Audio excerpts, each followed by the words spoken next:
माझं नाव अशोक रघुनाथ शेट्टी, मी सोबतवाडी तालुका आष्टी जिल्हा बीड इथला आहे. 250 किलोमीटर आहे आमच्या. येऊन जाऊन 500 किलोमीटर. येऊन जाऊन 500 किलोमीटर. 2 वर्षापूर्वी मला हायचा भाव भेटला होता, चांगल्या प्रकारे मालाची क्वालिटी होती. गेल्या वर्षी पण 127 रुपये आपला हायचा आणि 103 रुपये सरासरी सांगितली. आणि आज पण आपल्याला 100 रुपये हायचा भेटला आणि 245 रुपये भेटला. चांगल्या प्रकारे भाव भेटला. म्हणजे आता मागितलं काय आपलं चांगलं म्हणजे जागेवर जे मागितलं त्याच्यापेक्षा तुम्हाला 1-2 रुपये 5 रुपये काय नाही, 8-10 रुपये जास्त. 10 रुपयाचा फरक असा. सरासरी आपण बघतो की ज्यावेळेस जागेवरती आणि मार्केट जर आपण बघितलं मधल्या काळात मार्केट थोडंसं कमी जास्त होतं.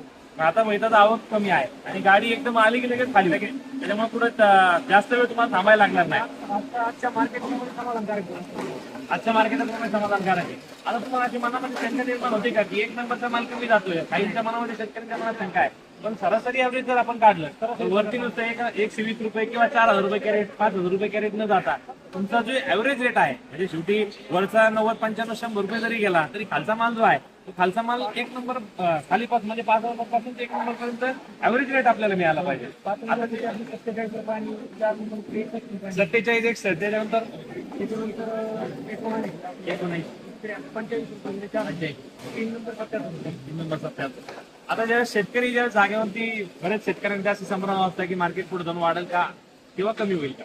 आता या मार्केटमध्ये आल्यानंतर ज्यावेळेस तुम्हाला काय वाटतं की मार्केटची परिस्थिती कशा पद्धतीने